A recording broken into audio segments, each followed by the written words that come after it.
So,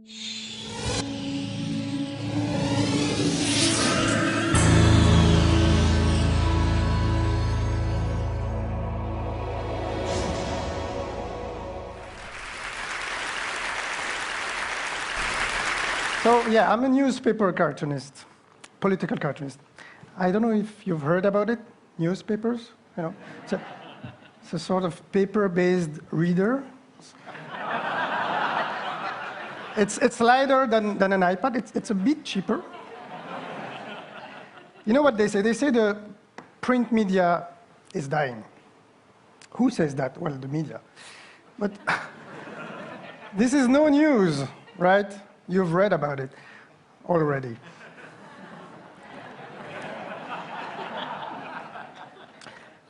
Ladies and gentlemen, the world has gotten smaller. I know it's a cliché, but look. Look how small, how tiny it has gotten. And you know the reason why, of course. This is because of technology. Yeah. Any computer designers in the room? Yeah, well, you guys are making my life miserable, because trackpads used to be round, you know, a nice round shape that makes a good cartoon.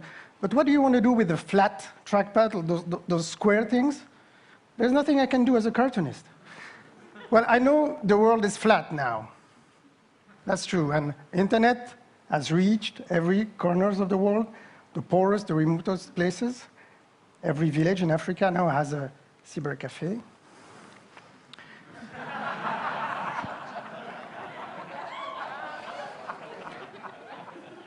Don't go asking for a frappuccino there.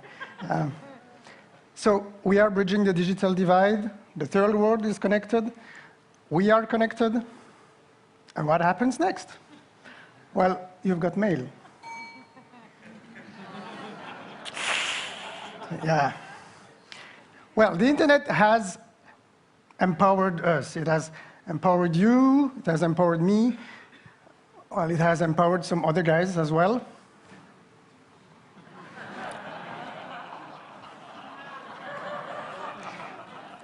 You know, these last two cartoons, I did them live during a conference in Hanoi. And they were not used to that in Communist 2.0 Vietnam. So I was cartooning live on a wide screen. It was quite a sensation. And then this guy came to me. He was taking pictures of me and of my sketches, and I thought, this is great, a Vietnamese fan. And as he came the second day, I thought, wow, that's really a cartoon lover. And on the third day, I finally understood the guy was actually on duty. You know.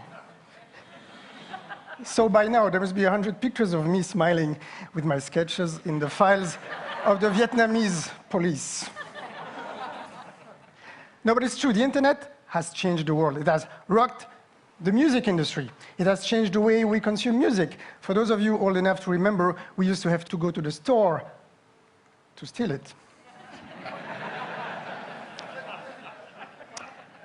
And, well, it has changed the way your future employer will look at your application. So be careful with that Facebook account. Your mama told you, be careful. And technology has set us free. Well, this is free Wi-Fi. But yeah, it has. It has liberated us from the office desk. Right? This is your life. Enjoy it. Yeah, in short, technology, the internet, they have changed our lifestyle. Tech guru, like this man that a German magazine called the philosopher of the 21st century, they are shaping the way we do things, they are shaping the way we consume, they are shaping our very desires.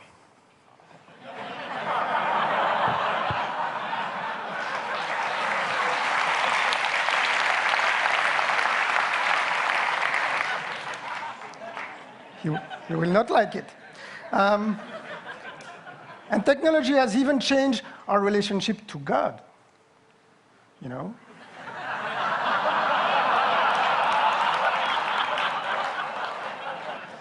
Now, I shouldn't get into this. You know, religion and political cartoons, as you may have heard, make a difficult couple ever since that day of 2005 when a bunch of cartoonists in Denmark drew cartoons that had repercussions all over the world, demonstrations, fatwa, they provoked violence, people died in the violence. This was so sickening. People died because of cartoons. And I mean, I had the feeling at the time that cartoons had been used by both sides, actually. They were used first by a Danish newspaper which wanted to make a point on Islam. You know, a Danish cartoonist told me he was one of the 24 who received the assignment to draw the prophet. 12 of them refused. Did you know that? He told me, nobody has to tell me what I should draw. This is not how it works. And then, of course, they were used by extremists and politicians on the other side. They wanted to stir up controversy. Well, you know the story. We know that cartoons can be used as weapons. History tells us they've been used by the Nazi to attack the Jews. And here we are now. In the United Nations, half of the world is pushing to penalize the offense to religion. They call it the defamation of religion, while the other half of the world is fighting back in defense of freedom of speech. So the clash of civilizations is here, and cartoons are at the middle of it. This really, this got me thinking. And you see me thinking at my kitchen table. And since you're in my kitchen, please meet my wife.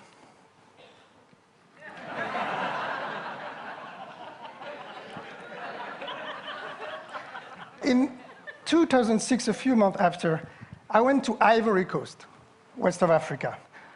Now, talk of a divided place. The country was cut in two. You had a rebellion in the north, the government in the south, the capital Abidjan, and in the middle, the French army. This looks like a giant hamburger. You don't want to be the ham in the middle. I was there to report on that story in cartoons. I've been doing this for the last 15 years. It's my side job, if you want. So you see the style is different. This is more serious than maybe editorial cartooning. I went to places like Gaza during the war in 2009. So this is really journalism in cartoons. You'll hear more and more about it. This is the future of journalism, I think. And of course, I went to see the rebels in the north. Those were poor guys fighting for their rights. There was an ethnic side to this conflict, as very often in Africa. And I went to see the Dozo. The Dozo, they are the traditional hunters of West Africa. People fear them. They help the rebellion a lot. They are believed to have magical powers. They can disappear and escape bullets. I went to see a Dozo chief. He told me about his magical powers. He said, I can chop your head off right away and bring you back to life. I said, well, maybe we don't have time for this right now. Another time. So, back in Abidjan, I was given a chance to lead a workshop with local cartoonists there. And I thought, yes, in a context like this, cartoons can really be used as weapons against the other side. I mean, the press in Ivory Coast was bitterly divided. It was compared to the media in Rwanda before the genocide. So imagine. And what can a cartoonist do? Sometimes editors would tell their cartoonist to draw what they wanted to see. And the guy has to feed his family, right? So the idea was pretty simple. We brought together cartoonists from all sides in Ivory Coast. We took them away from their newspaper for 3 days. And I asked them to do a project together, tackle the issues affecting their country in cartoons. Yes, in cartoons. Show the positive power of cartoons. It's a great tool of communication for bad or for good. And cartoons can cross boundaries, as you have seen. And humor is a good way, I think, to address serious issues. And I'm very proud of what they did. I mean, they didn't agree with each other. That was not the point. And I didn't ask them to do nice cartoons. The first day they were even shouting at each other. But they came up with a book looking back at 13 years of political crisis in Ivory Coast. So the idea was there. And I've been doing projects like this in 2009 in Lebanon, this year in Kenya, back in January. In Lebanon, it was not a book. The idea was to have the same principle, a divided country, take cartoonists from all sides and let them do something together. So in Lebanon, we enrolled the newspaper editors, and we got them to publish 8 cartoonists from all sides, all together on the same page, addressing the issue affecting Lebanon, like religion in politics and everyday life. And it worked. For 3 days, almost all the newspapers of Beirut published all those cartoonists together, anti-government, pro-government, Christian, Muslim, of course, English-speaking, well, you name it. So this was a great project. And then in Kenya, what we did was addressing the issue of ethnicity, which is a poison in a lot of places in Africa. And we did video clips. You can see them if you go to YouTube/Kenyatoons. So preaching for freedom of speech is easy here, but as you have seen in context of repression or division, again, what can a cartoonist do? He has to keep his job. Well, I believe that in any context, anywhere, he always has the choice, at least not to do a cartoon that will feed hatred. And that's the message I try to convey to them. I think we all always have the choice, in the end, not to do the bad thing. But we need to support these independent, critical, and responsible voices in Africa, in Lebanon, in your local newspaper, on the Apple Store. Today, tech companies are the world's largest editors. They decide what is too offensive or too provocative for you to see. So really, it's not about the freedom of cartoonists, it's about your freedoms. And for dictators all over the world, the good news is when cartoonists, journalists, and activists shut up. Thank you.